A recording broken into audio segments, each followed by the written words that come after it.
Le sport pris au sérieux par des animateurs autant tout aussi dérisoires. Avec Emilio Constanza. I'm a fun guy. Félix Forget. As there's a drive in a deep left field by Castellanos, it will be a home run. Et Pierre-Olivier Poulain. This man was a bona fide scrub. He can't play. La triple menace.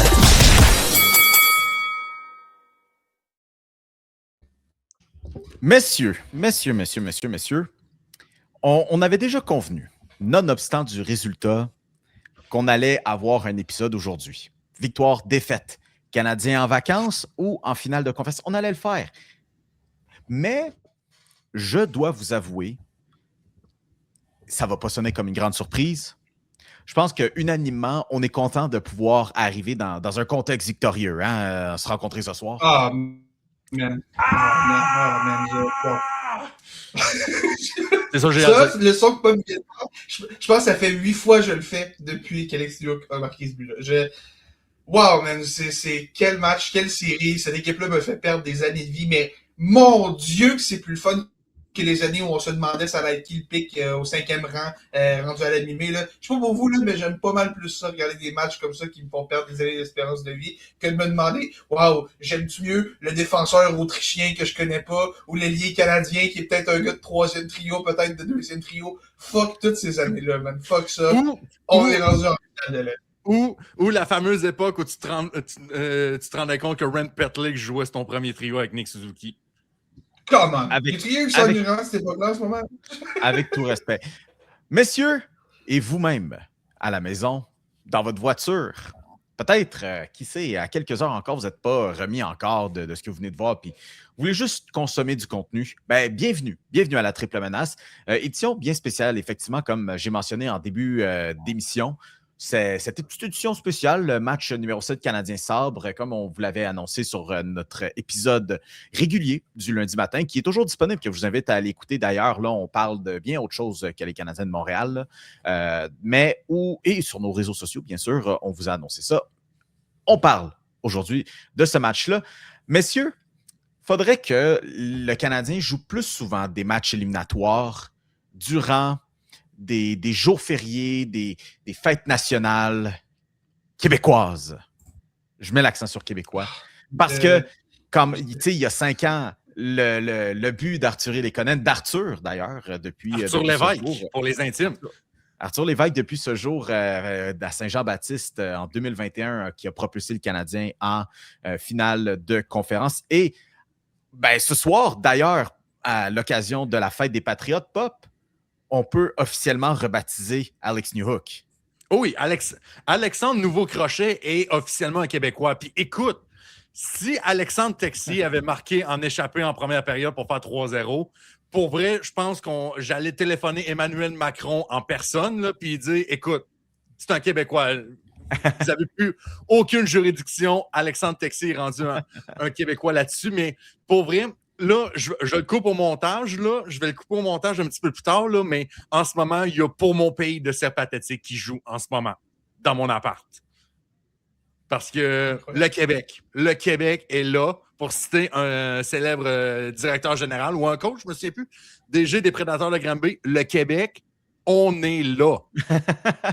Je vous invite à aller voir ça. Messieurs, je veux dire, on se retrouve en ce moment, on est jovial de pouvoir se retrouver quand même dans un contexte victorieux pour le Canadien, de dire, écoutez, on va encore avoir du bon stock proche de chez nous à discuter, mais comment ça a été votre soirée? Et, on va emprunter du langage un peu génération Z. Est-ce que c'était du cortisol maxing ce soir? Étiez-vous stressé? Pourrais quand même un peu. Une chance que le début de match a bien été, mais man, la deuxième, la troisième période, cette équipe-là jouait pour pas perdre, puis mon Dieu que c'était désagréable à regarder. La fin de la deuxième période, en particulier les 5 dernières minutes, j'ai regardé ça, puis je me suis dit comment j'ai fait pour endurer ça 25 minutes de temps contre Tampa Bay dans le match numéro 7. Puis écoute, le but qui devait arriver de Rasmus Dahlin en troisième période a fini par arriver, mais ce qui est assez incroyable, c'est que je suis pas prêt à dire que ça a peut-être sauvé le Canadien, ce but-là, mais ça a comme forcé l'équipe à recommencer à jouer au lieu de juste se défendre complètement. Puis j'ai l'impression que ça a comme juste redonné assez de momentum pour créer ces chances-là en prolongation. C'est quoi que je disais? Ma petite théorie ici. Tu sais, je disais ça, et même le but qui a été refusé au sabre, qui aurait pu s'avérer être le but victorieux, soit dit en passant, là. Si ça avait besoin d'être un wake-up... Oui, vraiment d'ailleurs. Si ça devait pas être un wake-up call, tu sais, comme si d'échapper pour la troisième fois cette série, une avance de 2 buts n'était pas assez. Peut-être que ça, c'était le genre de wake-up call qu'on avait besoin. Pop, toi, ta soirée de ton bar, comment ça a été? Écoute, la barre était haute, mais je pense qu'on ne pouvait pas faire pire en termes de stress, de frustration puis d'anxiété comparativement au match 7 contre Tampa Bay. Après la deuxième période, là, honnêtement, je pense la deuxième période contre Tampa Bay dans le match 7, sur les 20 minutes, je me suis tenu la tête pendant 15 minutes. Fait que ça, je pense qu'il n'y avait rien à battre avec ça. Mais écoute, on a vu le scénario combien de fois cette année. Canadien qui mène 1-2-0, échappe le match, mais qui réussit quand même à les gagner. Puis honnêtement, je suis beaucoup moins sur un high d'émotion que dans le match 7 contre Tampa Bay parce que tu regardes le jeu sur le but victorieux d'Alex Newhook, moi, j'étais vraiment pas prêt à ce que cette rondelle-là rentre. Là. Moi, j'étais comme « Hein? Ça rentrait, ça? OK. » J'étais juste tellement surpris et choqué c'est ce tir-là qui fait la différence qu'on dirait que j'étais comme stoïque depuis la fin du match. Là. Ben, tu sais, écoute, je suis retombé, tu sais, ça paraît-tu que je m'ennuie de couvrir des matchs de hockey en personne. Je suis retombé dans mes vieilles habitudes de quand le match arrive en prolongation ou, tu sais, dans le clutch, que je sois debout, tu sais, pour être bien alerte à ce qui se passe. Et, ben, je ne vais pas te mentir, le but d'Alex Newhook, je me remettais, c'était presque le même contexte que lorsque le but pour la médaille d'or de Jack Hughes, dans le sens que mon gars arrive sur l'aile gauche, le tir est là, puis tout d'un coup, tout le monde freeze, tu sais, tout le monde gèle et ça s'élève. OK, aidant, OK, fantastique. Félix, toi, que je veux dire, tu as dit que tu étais un petit peu angoissé, ben, de pouvoir tout relâcher ça sur le but de Newhook, qu'est-ce que tu as vu là-dessus? Là? Ah, man, ça a été quel bonheur. Quel bonheur que pour la deuxième série de suite, c'est Alex Newhook qui marque le but gagnant de cette série-là. Puis écoute, Alex Newhook, quand même, juste pour. Tu sais, oui, c'est 2 buts gagnants, mais c'est 7 buts depuis le début des séries. 7 buts en 14 matchs pour Alex Newhook, c'est phénoménal. Et un des premiers trucs que je me suis dit, c'est, man, l'Avalanche, merci de nous avoir donné ce gars-là pour le 31e choix, le 37e choix et Gianni Fairbrother. Les choix sont devenus Mikhail Gouliaev, Ethan Gauthier et Gianni Fairbrother. Fairbrother qui était là. En tout respect pour ces 3 gars-là, là, en ce moment, il n'y a aucun de ces 3 gars-là qui m'aurait donné ce but-là ce soir, autre qu'Alex Newhook. Et puis, petit point que je pensais à ça pendant la journée parce qu'on parlait de Slav hier, puis j'ai l'impression que Slav manque de gaz, puis on va y revenir un peu plus tard, là, mais tu sais, un gars qui, j'ai pas cette impression-là, c'est Alex Newhook, puis il a eu sa grosse blessure. Newhook, cette année, il ne faut pas oublier, Newhook a manqué beaucoup de temps en raison de sa cheville, je crois qu'il avait été fracturé au complet, a fini par revenir. Je veux pas ne pas avoir ce grind-là de 82 matchs. Je me demande à quel point ça l'aide par rapport au reste de l'équipe qui peut. Slav, c'est 82 matchs de saison régulière avec des grosses minutes aux Jeux Olympiques avec la Slovaquie en tant que meneur de cette équipe-là, des grosses minutes depuis le début des séries. Newhook a eu quelques mois où est-ce qu'il a pu limiter sa charge de travail, puis je me demande à quel point c'est un facteur dans le fait que ce gars-là est capable. Ce gars-là, c'est celui qui reste un peu de gaz dans le réservoir dans les fins de match quand il faut aller chercher de gros buts. C'est lui qui est souvent capable d'y aller. Je me demande à quel point ça a un lien avec tout ça. Mais bref, quel but d'Alex Newhook, quel moment. Puis la dernière fois que j'avais célébré un but comme ça, je pense que c'est le but de Lekonen, le but de la semaine. Je pense vraiment que c'est la dernière fois que j'ai célébré un but comme ça. Puis d'ailleurs, tu l'avais callé non seulement que ça a toujours été Canadien en tête, mais là malheureusement, les factures sont en message privé, mais on t'a demandé où était ton niveau de stress entre la troisième et la prolongation. Tu as dit, bon, tu sais quoi, oui, mais tu sais, pas plus que ça, parce qu'anyways, c'est Alex Newhook qui va marquer. Et marquer, il l'a fait, messieurs. Et ça a toujours été Canadien en tête. Effectivement, puis je t'arrête 2 secondes, tu demandes comment nous on a vécu ça. Mio, je te propose, on a un de nos amis, Nicolas Godet, qui était au Centre Bell ce soir, et je propose qu'on entende quand même la réaction des gens au Centre Bell. J'ai l'impression que c'est quelque chose qui peut intéresser les gens. Voici à quoi ça ressemblait dans le Centre Bell.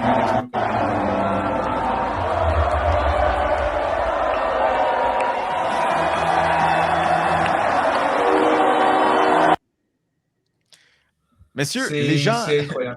les Canadiens ne gagnent pas au Centre Bell durant les séries éliminatoires, mais gagnent quand même quand il y a des gens au Centre Bell. Donc, un peu manière de, tu sais, ça ne compense pas une vraie victoire à domicile au Centre Bell, mais tu sais quoi, c'est toujours le fun de pouvoir être sur place. Et salutations beaucoup. D'ailleurs, je ne sais pas pour vous, je connais bien du monde qui sont aussi à soir, là. Mais écoute, je pense, je connais du monde qui avait été pour le match 7 contre Tampa Bay, puis je pense que les billets étaient comme 12 $ pour y entrer. Ah, c'est rien, mais ça part non, ben écoute, c'est pas long qu'il y a 21 000 personnes, tu full le building, c'est pas long, là. À coût de 12 piastres. Ça prend 5 minutes max. Ça fly instantanément. Ben oui. Et vous savez quoi? Ça risque d'être idem pour les prochains matchs, hein? Surtout match 1 et 2. On va revenir, bien sûr, sur l'affrontement en vue, mais commençons un peu dans ce qu'on a vu de ce match-là. Bon, j'ai fait une petite mention là-dessus, hein, mais encore une fois, Canadien, bien de la misère, et c'est un pattern qu'on a vu, pas juste pendant la série, mais toute la saison, de cette inaptitude à, une fois que le premier et le deuxième but sont marqués, de pouvoir maintenir le pied dans la pédale. Ils l'ont fait à quelques exceptions, bien sûr, mais généralement, tu sais, on a vu beaucoup ce pattern-là de Canadiens qui se fait remonter. Bref, mais ça a commencé, et j'ai mentionné comme quoi c'est le fun durant les journées nationales, surtout pour les Québécois. Ben, messieurs, ce sont les Québécois qui ont lancé la charge justement pour ce club. Kaiden Guhle, qui d'ailleurs, un de ces joueurs que j'ai l'impression qu'on ne parle pas assez, mais c'est lui aussi qui avait ouvert la marque ou obtenu une passe, en tout cas, sur le premier but contre le Lightning lors du 7e match. Oui, c'était lui qui avait dirigé le tir, puis ça a touché Suzuki, ça a touché Moser en avant. Et voilà. C'est lui qui avait dirigé le tir. Ben, encore une fois, un jeu relativement similaire. C'est Kaiden Guhle qui l'envoie au filet et des bonnes choses se passent. Philippe Danault qui la renvoie à l'intérieur. Et ensuite, sur le deuxième but, effort soutenu du trio de Zachary Bolduc, man. Encore une fois, tellement, tellement excellent. Puis, encore une fois, Alex Newhook qui performe pendant ces séries éliminatoires, mais Zachary Bolduc aussi. Et puis là, tout d'un coup, tout le Québec célébrait. Ça a failli être la catastrophe, même que les Sabres ont dit que, comme quoi, ça aurait pu être 3-2 à leur avantage. Ça aurait pu être beaucoup plus, bien sûr, en raison du travail devant le filet. Mais Félix, on ne peut pas parler des joueurs québécois ce soir sans Alexandre Texier. Texier, pardon. Alexandre Carrier. Texier est un Québécois d'adoption, mais parlons du vrai Québécois, Alexandre Carrier. Man, quel match d'Alexandre Carrier. Dans le match numéro 6, ça avait été tellement horrible pour lui. Mike Matheson aussi. Là, ce duo-là avait connu un match tellement épouvantable. Martin Saint-Louis, dans ce match-là, décide de refaire confiance à ce duo-là, même si, bon, on les a passés un peu dans le blender. Là, Matheson a des présences avec Hudson, puis tout le monde a joué un peu avec tout le monde, sauf Jacky, qui a joué même pas 2 minutes. Mais Carrier, en particulier, qui avait connu un match assez difficile, et a passé proche d'écoper d'une pénalité. C'était-tu lui qui avait le bâton élevé? C'était lui. Oui, la punition, là, oui, c'est lui. C'est ça. Fait au final, ça a été renversé. Une chance d'ailleurs, parce qu'un autre 4 minutes à un défenseur important des avantages numériques, ça aurait pu encore être le début de la fin pour cette équipe-là. Mais Alexandre Carrier, qui après un match difficile, s'est tellement bien repris aujourd'hui, a volé des buts certains au Sabres avec son jeu défensif, a bloqué des tirs, a été calme en relance dans un match parce que personne n'était calme en relance et où les Sabres ont activé l'échec avant comme à un autre niveau de ce qu'on a vu depuis le début de la série. Alexandre Carrier a été phénoménal. Et oui, Mio, tu as raison de le souligner. Il faut parler de cet excellent travail d'Alexandre Carrier-là qui, en plus de son excellent jeu défensif, c'est lui qui alimente Alex Newhook sur le gagnant. C'est lui, c'est sa passe à lui qui permet à Newhook d'avoir cette opportunité. C'est-tu même lui qui brise le jeu? C'est-tu même lui qui brise le jeu à ligne bleue contre Tate Thompson? C'est Jake Evans? C'est lui qui récupère la rondelle et qui envoie ça à Newhook en avant. OK, c'est bon. C'est une question de Newhook part avec Evans, les deux partent et Evans fait un écran devant justement, parlons-en de Jake Evans, parce que Jake Evans, bon, Le fameux débat du deuxième trio, hein, puis même, on a vu Oliver Kapanen brièvement jouer dans ce match-là. Le deuxième trio qui est passé dans le blender, surtout pendant les séries éliminatoires, hein, mais la combinaison Alex Newhook et Ivan Demidov est restée intacte. On aurait essayé un moment donné contre Tampa Bay de réinsérer Oliver Kapanen parce que c'est quand même lui avec lequel Ivan Demidov a connu le plus de succès individuellement cette saison. Bref, on a vu que ça ne fonctionnait pas. Donc, on a décidé, encore une fois, on relance ça dans le mixer, dans le blender. Et finalement, on s'est dit, ben, tant qu'à y aller all-in sur des joueurs qui vont aller au filet et qui seront alimentés par Ivan Demidov, on va vraiment y aller, en fait, avec trois vraiment aspects du jeu. Hein. Le joueur qui va aller dans les coins et qui va se rendre jusqu'au filet, le passeur et l'ancre défensif. Jake Evans, cette série-là qui a été phénoménale et justement, on parle de tous ces joueurs qui ont performé en grand dans cette série, mais Jake Evans, on parle de 5 points durant cette série-là. Là. Oh shit, quand même. J'avais pas vu ça de même, mais quand même, 5 points pour Jake Evans. Puis écoute, on peut dire sans se tromper que ce trio-là, même à 55, ça a été le meilleur trio du Canadien ce soir. Là, nonobstant du but d'Alex Newhook en prolongation, c'est probablement le meilleur trio de ce match-là et de cette série-là en tant que telle là, aussi oui. pour Montréal. Là. C'est le seul qui a généré de l'offensive. C'est le seul en qui Martin Saint-Louis avait confiance pour générer de l'offensive en troisième période. Et en prolongation, il y a un petit peu plus, c'était plus généralisé. Là. On a vu prolongation, ça aurait vraiment pas d'un côté comme de l'autre. Puis tu parles de Jake Evans, comme quoi ça a été celui qui a permis à Newhook et à Demidov de vraiment débloquer. Moi, le jeu de Jake Evans dans ce match-là, je veux pas qu'on oublie, là, c'est quand les Sabres, quelques minutes avant le but gagnant, Tage Thompson a une opportunité en or de marquer et Jake Evans menotte complètement Thompson pour l'empêcher de décocher un tir. Tu laisses Thompson tout seul dans l'enclave, là, habituellement, il y a des mauvaises choses qui se passent pour l'autre équipe, mais Jake Evans qui a fait un repli défensif extrêmement intelligent, qui a menotté Thompson, sans ce jeu-là de Jake Evans, on a peut-être un podcast beaucoup plus triste en ce moment où est-ce qu'on parle de ce bilan de fin de saison-là du Canadien puis on se demande quelles sont les prochaines étapes. Mais Jake Evans, phénoménal, puis pourrait une chance que ce gars-là a appelé Kent Hughes juste avant la date limite des transactions l'an dernier pour dire finalement, gars, je vais signer le contrat, ça ne me tente pas d'être échangé. Il a décidé de rester, de signer un peu à rabais par rapport à ce qu'il aurait pu avoir sur le marché. Et aujourd'hui, avec une équipe où on n'arrive pas à trouver un deuxième centre, Jake Evans, en ce moment, réussit à prendre cette chaise-là et à être le seul vrai trio productif de l'équipe à 5 contre 5. C'est fou, le seul trio de l'équipe capable de générer de l'offensive à 5 contre 5 en ce moment, c'est celui qui est piloté par Jake Evans. C'est incroyable, absolument. Moi, ce que je vais retenir, puis ton point est excellent, Félix, sur le jeu contre Thompson en prolongation. Moi, ce que je pensais que tu allais retenir, c'est quand c'était 2-0, Montréal qui pogne sa seule punition du match, c'est Philippe Danault qui s'en va au banc de punition. Je pense que Jake Evans va probablement jouer peut-être quasiment les 2 minutes. C'était encore 2-0. On sentait que Buffalo s'en venait pour... on sentait que la vague s'en venait. Malheureusement, je pense que Buffalo a comme marqué comme même pas une minute après. Mais ça a comme juste ralenti assez les Sabres pour éviter que ça aurait pu aller pire que ça. Mais c'est ça. Quand Philippe Danault s'en va au banc de punition, Jake Evans, prépare-toi à jouer 2 minutes parce que tu vas être sur la glace tout le long. Là. Sur le 2 minutes, je l'ai devant moi, c'est 1 minute 26 sur le 2 minutes. OK, quand même. Jake Evans qui, d'ailleurs, ce soir, a joué les 22 minutes 33, ce qui est complètement fou pour Jake Evans. Mais, man, c'était un des rares gars que je voulais vraiment voir sa glace. Nick Suzuki a joué 29-30, a été pas mauvais dans ses minutes, pas incroyable. Slav, 23 minutes, beaucoup trop, mais peu importe. Evans, 3e attaquant le plus utilisé de l'équipe-là. C'est complètement mérité. Mais sans surprise, hein, Mike Matheson, 31 minutes de jouer, mais un autre aussi.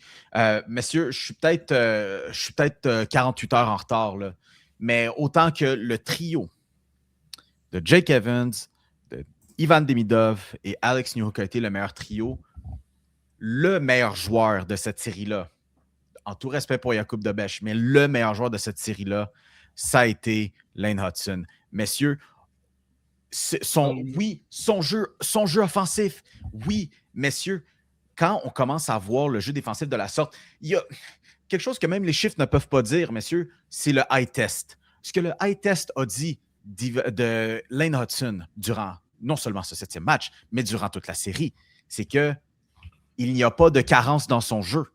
Messieurs, il est là. Il y a ce débat-là qui s'en vient. ce gars, le numéro 48, c'est le joueur de concession. Mais écoute, c'est en tout respect pour des gars comme Slav, Jacob Dobeš, Ivan Demidov aussi. Lane Hutson a propulsé cette reconstruction. C'est le joueur qui a propulsé cette reconstruction du Canadien à la 3e vitesse. Sans Lane Hutson, puis même encore aujourd'hui, là, qui aurait dit il y a 12 à 18 mois, mettons, là, qu'en 2026, on serait rendu aussi avancé dans la reconstruction de l'équipe pour dire « Hey, on va être en finale de conférence en 2026. » Ça, juste avec Lane Hutson dans l'alignement, tu dis c'est vraiment optimiste. Je pense qu'il y a pas beaucoup de gens qui pensent à ça. Fait que imaginez si on n'avait pas Lane Hutson avec nous autres. C'est l'élément central de cette reconstruction. Il y a le même impact que Quinn Hughes a eu quand il est arrivé à Vancouver. C'est littéralement ça. Là. Écoute, j'ai amené un comparatif avec le basketball, puis un comparatif que j'aime beaucoup amener avec un de mes joueurs préférés, Kawhi Leonard. Comme Lane Hutson, c'est un joueur défensif avec aptitude offensive hors de ce monde. Lane Hutson est celui qui impose le tempo, le rythme de la rencontre. Le match se modèle autour de lui. C'est lui qui dicte le jeu qui va se donner. Souvent, là, on a chialé, on a cassé du sucre sur le dos des Canadiens de Montréal, je pense, les 20 dernières années qu'on a été sur cette planète Terre, parce qu'on était tanné du maudit dump and chase. Okay? Lane Hutson, c'est celui qui part de la zone. C'est celui qui va faire l'entrée. C'est celui qui va freiner. Et ensuite, la vision de jeu, on ne peut pas en parler assez que de repérer la bonne passe. Et sinon, il va y aller lui-même. Félix, dis-moi donc ce que toi, tu vois aussi de Lane Hutson. J'adore. Je l'ai dit, je crois, sur ce show-là, je l'ai dit. Chaque match qui passe, Lane Hutson se rapproche du titre de joueur le plus talentueux que j'ai jamais vu au sein de cette équipe-là. Puis, écoute, ce qui est fou, c'est que oui, on parle de lui comme le joueur de franchise et tout. Puis, tu sais, Ivan Demidov montre des flashs qui pourraient éventuellement le devenir. Puis, t'as Cole Caulfield, t'as Juraj Slafkovský, t'as Nick Suzuki, t'as Noah Dobson. T'as ce corps de 6 joueurs-là qui est complètement fou. Là. Il y a tellement de talent. Puis, oui, en ce moment, Hutson est en train de démontrer qu'il est en train de se distancer du reste du groupe. Je suis pas en train de dire que c'est le plus important de l'équipe pour la seule et unique raison que si Nick Suzuki se blesse, cette équipe-là est faite à des niveaux qu'on peut même pas s'imaginer. Là. Jake Evans, en tout respect, deuxième centre, c'est cute. Imaginez si Jake Evans se retrouve premier centre de cette équipe-là. Là. Mais bref, je lancerai même pas ce scénario-là dans l'hiver parce que j'espère qu'on se retrouvera pas là. Mais écoute, Lane Hutson, Pop, tu l'as dit, c'est le choix qui a tout transformé cette reconstruction-là. Si on ne prend pas ce pari-là du petit défenseur qui je pense qu'il faisait 140 livres mouillés à l'époque, au 62e rang, je sais pas le Canadien serait où en ce moment. Lane Hutson qui devient cette superstar-là, ça fait en sorte que David Reinbacher au 5e rang, qui est un choix qui n'a pas exactement rapporté jusqu'à maintenant, on arrive quasiment à l'oublier.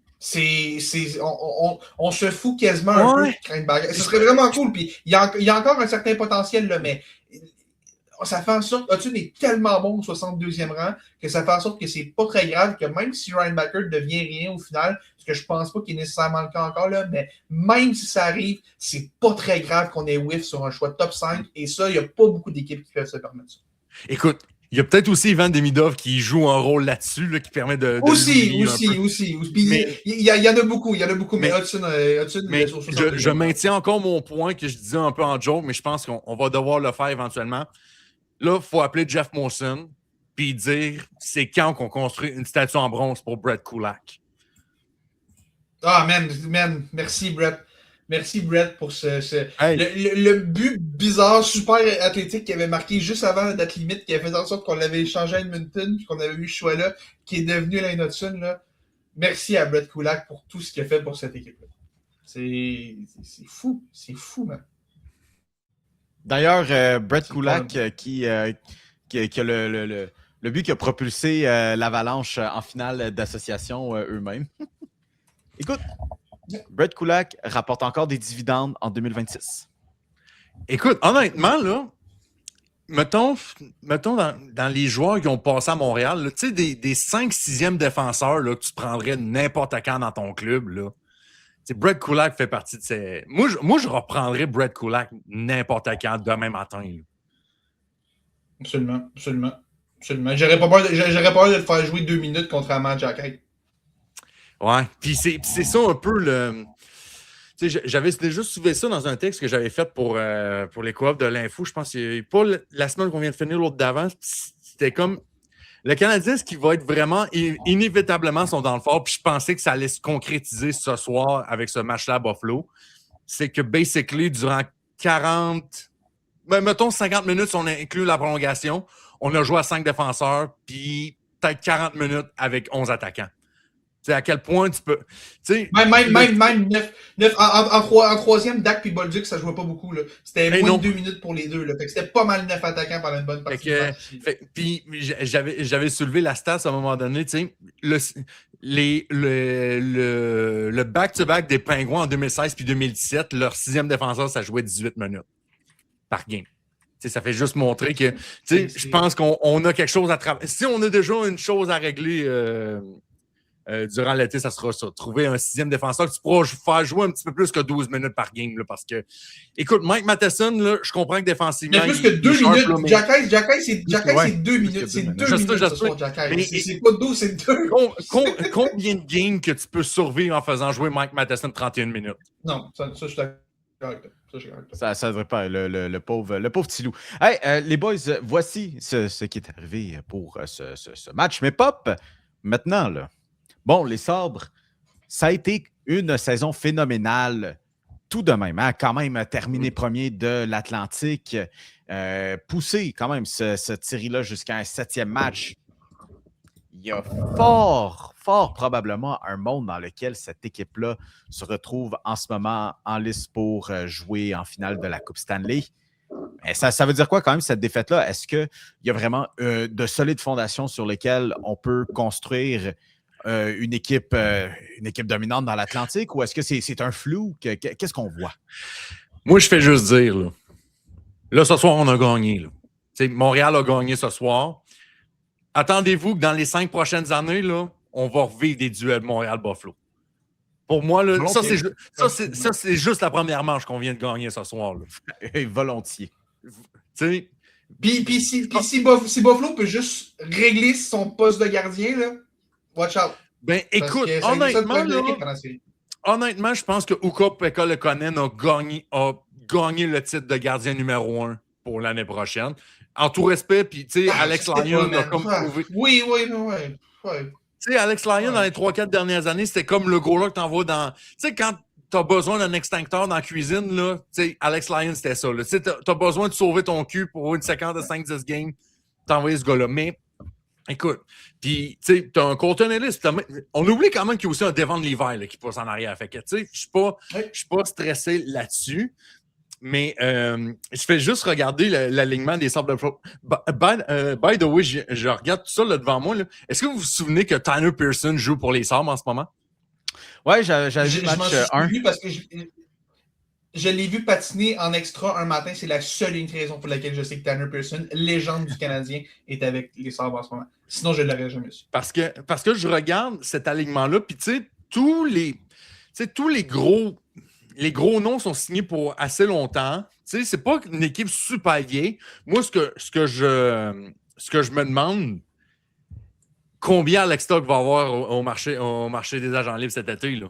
Tu sais, est-ce que Alex Stock a perdu 2 à 3 millions de dollars par année juste dans cette série-là contre Montréal? C'est fou, man. Puis autant il a été dominant contre Boston, autant cette série-là, man, il a réussi à être -1 dans un match où son équipe a gagné 8-3. Puis vous savez que je me fous pas mal du différentiel, là. Mais réussir à être -1 quand ton équipe gagne 8-3, c'est quelque chose. C'est pas chic. Puis écoute, je sais même pas s'il va être de retour. Là. Peut-être qu'il y a une autre équipe qui va vouloir lui donner le gros contrat. Buffalo va avoir peur et va se dire, ben gars, on a tellement de bons jeunes, peut-être qu'on va pouvoir en faire progresser un. Oui. Une équipe lui donnera un gros contrat. On va y aller en certitude parce que c'est sûr il y a une équipe qui va miser peut-être un petit peu trop. Mais tu sais quoi? Peut-être que c'est juste ce qu'il aura besoin. Ah ben peut-être que mon point c'est est-ce que Buffalo va être cette équipe-là ou va se dire ben gars on va laisser faire puis on a tellement de jeunes talents. Buffalo, je pense qu'on l'a bien vu dans cette série-là. Là. Constant Elenius en particulier a joué un rôle honnêtement tellement bon, là. Ma découverte des séries 2026 dans toute la Ligue nationale. Là. honnêtement, là, wow. Il a été phénoménal. Il a été phénoménal dans les minutes qu'il a joué. Il n'a pas joué beaucoup, puis je le vois prendre la place de Doc. Mais bref, je reviens. Dernier point sur les Sabres. Et ça, Mio, je te redonne la passe. Là. Je te fais une petite passe. Là. Rasmus Dahlin, autant j'y ai donné de la merde pendant les 5 premiers matchs de cette série-là. Les 2 derniers matchs, Rasmus Dahlin s'est mis à jouer du maudit gros hockey. Et écoute, ça coïncide avec le moment où il a arrêté d'essayer de faire son goon hyper tough, gros goon, Scott Stevens, défenseur extrêmement physique. Là. Rasmus Dahlin a rappelé à tout le monde que ce gars-là est un monstre offensif. Et les 2 derniers matchs, c'est un des 2 meilleures séquences de 2 matchs que j'ai vu un défenseur jouer depuis longtemps. Il a perdu au final, mais ça reste que ce gars-là a rappelé à tout le monde que quand il se concentre sur son hockey, mon Dieu, qui est bon. Et si tu veux que les Sabres finissent par atteindre le prochain niveau, juste dire à Dahlin, gars, c'est beau, là, le tough guy et tout, là, mais laisse Owen Power s'occuper de ça, là, puis laisse un autre gars s'occuper de ça. Ta job, là, c'est fais comme Lane Hutson, fais exactement. Lane Hutson, là, c'est pas de prétendre qu'il est le tough guy qui va défendre tout le monde, puis tout, là. Je sais qu'il a le 6 sur son chandail, puis il a quand même un peu la pression de l'être, là, mais laisse faire ça, fais juste marquer 2 à 3 points par game, même 5 points comme tu es capable de le faire, visiblement. Là. Fais juste marquer des points à la tonne, puis tu vas tellement plus aider ton équipe qu'en jouant tough guy. Je pense que c'est ça mon constat des Sabres des 2 derniers matchs. Ben, écoute, Félix, tu m'as devancé. Moi, la dernière intervention que j'avais envie de faire, c'était exactement par rapport à Rasmus Dahlin. Messieurs, je veux juste rajouter une dernière petite chose comparativement à Buffalo. Puis, tu parles de. Tu parles qu'Alexa pourrait être remplacé par Constant Lenius. Moi, je vais juste vous rappeler qu'il y a encore le Jiri Kulich qui existe encore avec la filiale des Sabres de Buffalo. Malheureusement, il y a eu un caillot sanguin, des problèmes de caillot sanguin cette année, mais ce gars-là run quasiment à 1 point par match dans la ligne américaine, qui est une ligne beaucoup plus défensive qu'en haut dans la ligne nationale. Et aussi, une autre affaire que je veux souligner, cette saison-là, 2026, théoriquement, Zach Benson devient joueur autonome avec compensation. Oh, là que j'ai hâte de voir l'argent qui va être déposé pour ce kid de 21 ans qui est un peu mon coup de cœur un peu de ce draft 2023-là, mais qui, écoute, dans cette série-là, je ne sais pas comment on a fait pour gagner face à ce gars-là parce que c'est un fucking poison. J'aime tellement ce joueur-là même quand je joue comme je suis capable vraiment d'apprécier ce genre de joueur-là. Ben écoute, moi, c'est ce qu'on avait avec Brandon Eagle pendant la première série, mais comme pour Buffalo, c'est aussi simple que ça. Moi, personnellement, ça a été ma découverte. Oui, tu dis un peu ton coup de cœur du repêchage de 2023, mais oui, c'est quelqu'un qui est quand même qui est rentré à 18 ans, hein, puis un gars qui a été repêché 13e, c'est rare que tu vois toujours des gars qui sortent 13e à 18 ans, commencer dans les ligues. C'est pas le plus gros gars, là, Zach Benson. Là, non. Tu aurais pu facilement dire, écoute, va te prendre de la masse, continue à dominer. Je pense qu'il jouait à Winnipeg dans la Ligue de l'Ouest. Là. Ouais. Continue à te développer, puis on te reverra dans 2 ans. Là. Non, tout de suite, en partant. Puis tu sais, surtout que des gars à cette taille-là, à 5-10, dans le junior qui pètent le 98 points, c'est pas hors du commun, hein, mais bon, de le faire à 18 ans, les Sabres ont vu quelque chose et oui, effectivement, je pense qu'il va faire sauter la banque. Pour lui, globalement, c'est 9 points durant ces séries éliminatoires-là. Je ne sais pas si ça a été mis à jour. Là, je pense que oui, parce que ça a fait en 6 contre Boston. Hein? Oui.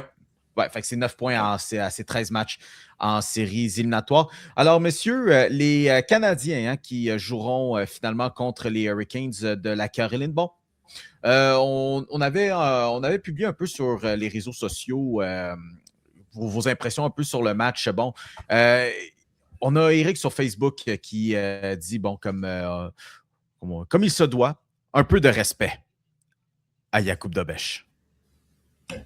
Un peu de absolument. Écoute, je rebondis là-dessus vite. Dobeš après le match qui dit, parce que tu sais, on se demandait hier pendant le show, est-ce que Dobeš est fatigué, est-ce que Dobeš commence à manquer de gaz et tout. Puis ça n'a pas été parfait aujourd'hui, mais mon Dieu qu'il a fait des gros arrêts au bon moment. Puis mon Dieu que sans lui, cette équipe-là ne gagne pas ce match-là. Puis c'est drôle parce qu'après le match, il est en entrevue avec Carl Bukowskis de Sportsnet. Puis Bukowskis lui demande, t'es-tu fatigué? Dobeš qui dit non, je pourrais jouer 40 minutes de plus de là. Ce jeune-là est un gamer dans le sens le plus peu du terme. Puis je pense qu'il l'a bien démontré. Après sa dure performance au match 6, rebondir au match 7 comme ça, c'est le kid est fort mentalement, plus fort qu'on pense. Quand même, hein? Mais je veux dire, on répète toujours à la cassette, puis j'ai hâte pour elle qu'on abandonne cette cassette-là de c'est pas parfait. Ah, quand il sort son. C'est assez. Dominique Hachek a fait une carrière à ne pas être parfait, à ne pas avoir les techniques. Et aujourd'hui, considéré comme l'un des plus grands gardiens que ce sport-là a vu. Donc, messieurs, regardons maintenant ce qui se passe à l'horizon. Les Canadiens qui affronteront les Hurricanes de la Caroline. La série qui commencera d'ailleurs jeudi. En Caroline, ça va être à 20h parce que belle vie. Et ensuite, le deuxième match qui sera samedi, toujours en Caroline. Et avant que ça se retrouve à Montréal lundi à 20h, a-t-on Félix pour match 4? Moi, sous les yeux, j'ai juste jusqu'à match 3. Pour l'horaire de la série, tu veux dire? Ouais. Je pense que ça tombe à. Je pense que c'est aux 2 jours, tout simplement, parce que ça va alterner avec l'essai West. Fait que je pense que ça va être aux 2 jours, tout simplement. Ça donne une petite idée, mais bon, fait que Corridors contre les Hurricanes de la Caroline. Les Hurricanes, bon, au moment qu'on va arriver à jeudi, ça va être 12 jours de congé qui vont se terminer. Alors, bon, il y a le fameux argument, sont-ils trop reposés? Le Canadien est encore bien réchauffé, hein, bien entamé, la machine qui roule depuis un bout. Par où est-ce qu'on va casser ça ou le fait que le Canadien est 3-0 contre les Hurricanes cette saison? Comment voulez-vous attaquer ça? Moi, je vais commencer en disant ça, là. Puis, écoute, ça, c'est bien personnel. Vous autres, vous en ferez ce que vous voulez avec ça. Mais moi, en ce moment, j'ai beaucoup moins peur des Hurricanes de la Caroline que de Buffalo et Tampa. Écoute, j'ai dit ça, puis j'ai dit ça moi aussi par le passé, mais cette série-là, je pense que ça va être le meilleur exemple humainement possible de qu'est-ce qui est le meilleur entre le fait d'être rodé et le fait d'avoir eu du repos. Parce que, sérieusement, là, c'est difficile d'imaginer 2 équipes plus aux extrêmes de chaque côté en ce moment. Le Canadien vient de jouer 14 matchs, presque tous extrêmement intenses avec beaucoup de prolongations. Les Hurricanes ont joué 8 matchs, 8 victoires. On se retrouve en Caroline, 12 jours de congé pour les Hurricanes. C'est extrêmement intéressant. Là, on a les 2 clichés de chaque côté. Là. Le repos, l'expérience d'être là, le fait d'être en feu, ça va être extrêmement intéressant de voir ça. J'ai super hâte de voir cette série-là. Mais écoute, sur papier, moi, tu me demandes quelle équipe est la meilleure entre Tampa Bay, Buffalo et Caroline. Je suis pas sûr que je mets. Caroline est peut-être 3e. Je pense que j'en ai déjà parlé sur ce show-là. Je sais que l'Atlantique est tellement forte, puis la métropolitaine, on a profité de certaines équipes un peu moins bonnes. Il ne faut pas prendre les Hurricanes à la légère quand même. Là, ça reste une excellente équipe qui est solide, puis qui est étrangement à bien des niveaux similaires aux Canadiens. Dans les 2 cas, le premier trio de chaque équipe a été calme. C'est plus des éléments de soutien. Le trio de Taylor Hall, Logan Stankoven et Jackson Blake. Préparez-vous parce que ces gars-là sont inarrêtables depuis le début des séries. On a même l'entraîneur, c'est des gars similaires de chaque bord. Là, je veux dire, Brennamour était plus un grinder que Saint-Louis, mais ça reste des gars un profil un peu similaire, des jeunes entraîneurs un peu de la nouvelle génération. Puis dans les 2 cas, je pense que c'est les 2 meilleurs gardiens au niveau des stades avancés depuis le début des séries. Extrêmement intéressant comme série et j'ai vraiment hâte de voir ça. Le Canadien qui est en feu, les Hurricanes qui n'ont pas perdu, mais que ça fait 2 semaines qu'ils ont joué un match. Et dernière petite stade intéressante par rapport à cette série-là, le Canadien est l'équipe la plus jeune de la LNH à se rendre en finale de conférence depuis 1993, et qui était cette dernière équipe-là, le Canadien de 1993, qui avait gagné la Coupe Stanley. Et les 2 équipes ont un âge moyen de 25,8 ans exactement. C'est drôle en plus, hein, parce qu'en plus, cette équipe de 93, c'était Patrick Roy qui approchait, ou c'était déjà comme peut-être à 30 ans, peut-être, là. Carbonneau qui était aussi capitaine bien en place depuis un sacré moment aussi. Vincent D'Anfos, qui d'ailleurs, j'oublie toujours qu'il avait juste 25 ans lors de cette run-là. Ça se peut-tu, Jean-Patrice Brisebois avait genre même pas 21 ans à cette époque-là? C'était sa 2e saison, je crois. Il y avait lui, il y avait Éric Desjardins aussi qui était très jeune aussi, qui commençait à peine sa carrière dans la Ligue nationale. Tout ça. Mais on se rappelle d'Éric Desjardins comme membre des Flyers de Philadelphie. Oui, malheureusement. Et John Leclerc. Et John Leclerc aussi. Mais pour revenir à cette série-là contre la Caroline, il y a le débat d'être opposé et être aussi être à feu roulant depuis le début. Moi, il y a une autre théorie qu'il va falloir peut-être aussi observer qui est complètement l'opposé. C'est le niveau d'adversité que les deux équipes ont eu. Tu sais, les Hurricanes, on peut donner un peu de crédit aux sénateurs d'Ottawa. Ça a quand même été relativement des matchs serrés contre eux. Oui. Ils ont joué des prolongations. Ils ont joué des prolongations aussi. Philadelphie, ils ont eu à revenir là-dessus, mais ça a toujours été une équipe qui a été en contrôle, qui a jamais eu à jouer comme beaucoup de hockey de rattrapage, puis de sortir, puis d'ouvrir le jeu avec un sentiment un petit peu plus urgent, chose qu'on a vu avec Montréal durant ces deux premières rondes-là. Moi, je pense que c'est cette théorie-là qu'il va falloir observer. Est-ce que c'est cette théorie de cette équipe ultra qui a dépensé ultra d'énergie puis qui s'est battue soir après soir contre une équipe qui était un petit peu plus frais, puis qui a toujours été en contrôle là-dessus? Moi, je pense que c'est ça qu'il va falloir retenir. Et moi, je dis juste que la profondeur du Canadien en ce moment, l'élément X est là. Si un Alex Newhook, si un Philippe Danault, si un Zachary Bodul, un Kirby Dach peut réussir à faire ce qu'ils font encore pour l'instant, moi, les Hurricanes en ce moment, c'est juste un trio pour l'instant.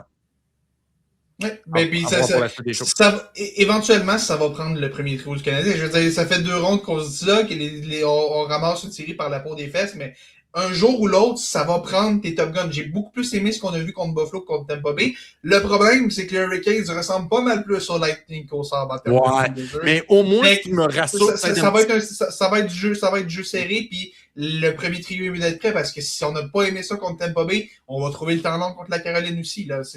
J'ai plus aimé, peut-être qu'on a un petit peu plus de confiance qu'on en avait avant d'arriver contre Tampa, mais il va falloir se préparer, là, parce qu'il y a pas de théorie, mais il y a des bons trios de défense. Ce qui me rassure un petit peu plus, c'est qu'au moins sur l'avantage numérique, les Top Guns réussissent à faire payer l'adversaire. Vraiment plus sur l'avantage numérique. Si à 5 contre 5, c'est pas extraordinaire, au moins quand on a une chance d'aller sur l'avantage numérique, là, on paye l'adversaire. Bon, mais puis Ivan Demida va débloquer, puis ça, c'est un point rassurant. Et écoute, dernier point sur le repos, parce que je continue de suivre un peu ce qui sort en temps réel. On a appris que le Canadien, au lieu de se rendre directement, Caroline va revenir à Montréal cette nuit. Probablement que quand vous écoutez ça, en fait, ils vont atterrir dans 1 heure au moment où on enregistre ça. Fait probablement qu'ils vont déjà atterrir au moment où vous allez écouter ça. On s'attend à une journée de congé demain, peut-être un entraînement mercredi. Mais en fait, une journée de congé demain, mardi, aujourd'hui, quand vous écoutez ça. Peut-être un entraînement mercredi avant d'aller en Caroline pour le match de jeudi. Mais on ne fait pas directement Buffalo-Caroline, on fait Buffalo-Montréal-Caroline. Messieurs, avant qu'on se quitte et qu'on se reparle dans un autre contexte, cette fois-ci de finale d'association, verront-on un certain Jesperi Kotkaniemi dans cette série-là? Non. Ce gars-là est un super là-bas. Je veux dire, peut-être si ça va vraiment mal à mener, puis qu'on se dit, gars, on va essayer de brasser de quoi, mais non, je veux dire, oui, il va y avoir toutes les histoires. La seule ancienne légende du Canadien qu'on va voir dans cette série-là, c'est Sébastien Aho. C'est la seule ancienne légende du Canadien qu'on va voir dans cette série-là. On ne verra pas Jesperi Kotkaniemi. Je serais très surpris. À moins que le Canadien sort un lapin de son chapeau, puis demande à Jesperi Kotkaniemi de porter le flambeau lors du match numéro 3 ou 4. Non. Non, ben moi, c'est la seule façon qu'on va voir Jesperi Kotkaniemi dans cette série-là. Rien de mieux qu'une bonne histoire Enemies to Lovers. Mais écoute... c'est bon, ça, c'est bon. Écoute, est-ce que match numéro 3, tant qu'à voir Hurricanes et Canadiens, est-ce qu'on demande à Eric Cole de porter le flambeau? Ça serait bon. Ça serait bon. J'ai pas ça comme idée quand même, les légendes du Canadien. De mes années, du moins, Eric Cole, des premières années que je suivais cette équipe-là.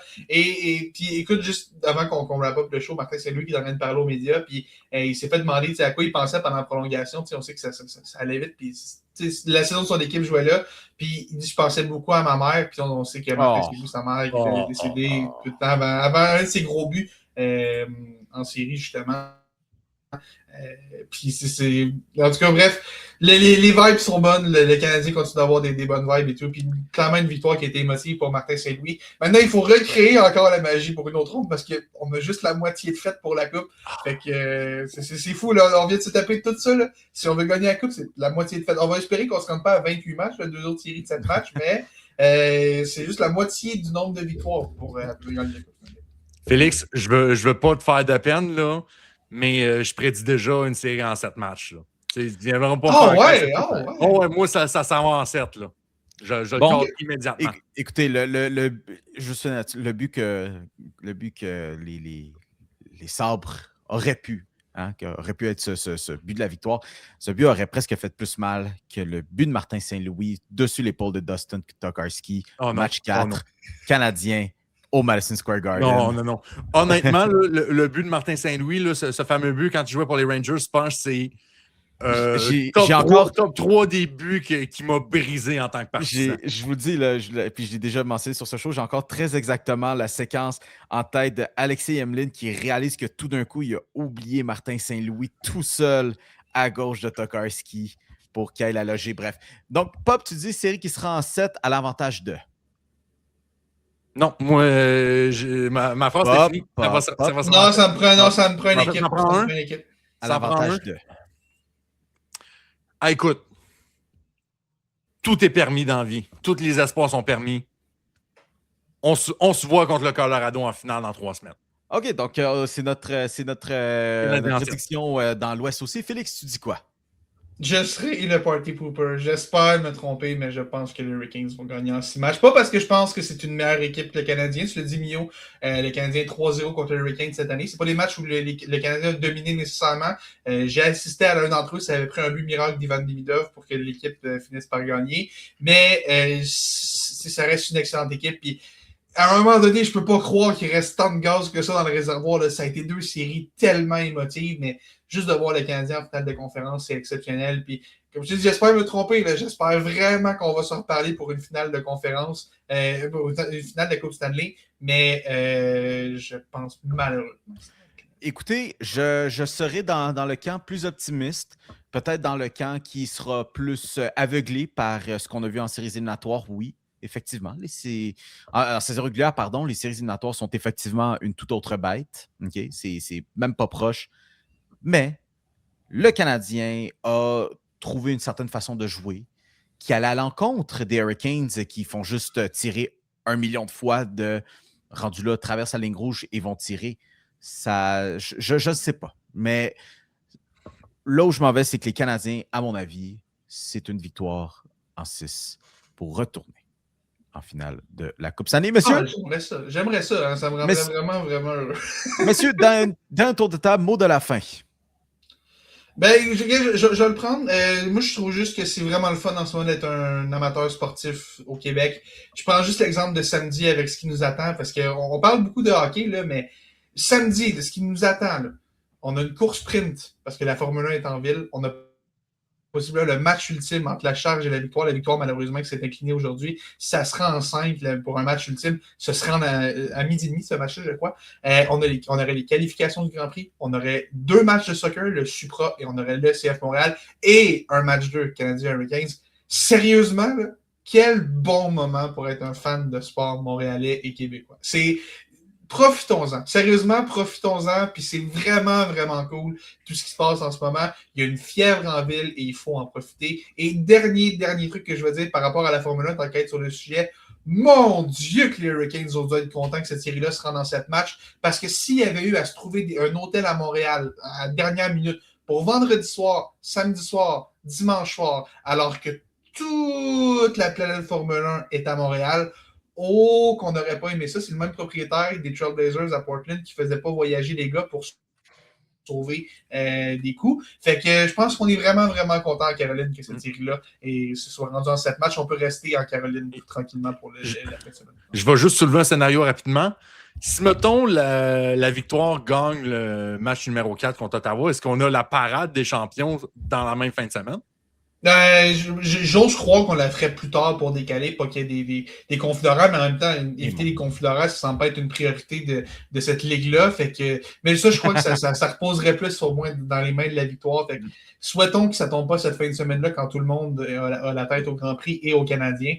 Mais je souhaite que ça tombe à un autre niveau. OK, mesdames et messieurs. Bon temps qu'on termine ça, là, mais ça a été le fun. C'était fun de pouvoir, encore une fois, parler dans un contexte victorieux. Et vous-même aussi, à la maison, dans votre voiture, où est-ce que vous soyez. Merci d'avoir passé les 50 dernières minutes, de revenir quand même là, de ce match canadien. Tellement de trucs à jaser, hein, de retour de cette série. Je suis sûr que vous autres aussi, là, écoutez, faites le tour de tous les médias possibles qui peuvent parler du Canadien et revenir sur les émotions de cette série-là. On se retrouve un peu dans le même contexte que vous autres, hein, de pouvoir discuter de tout ça.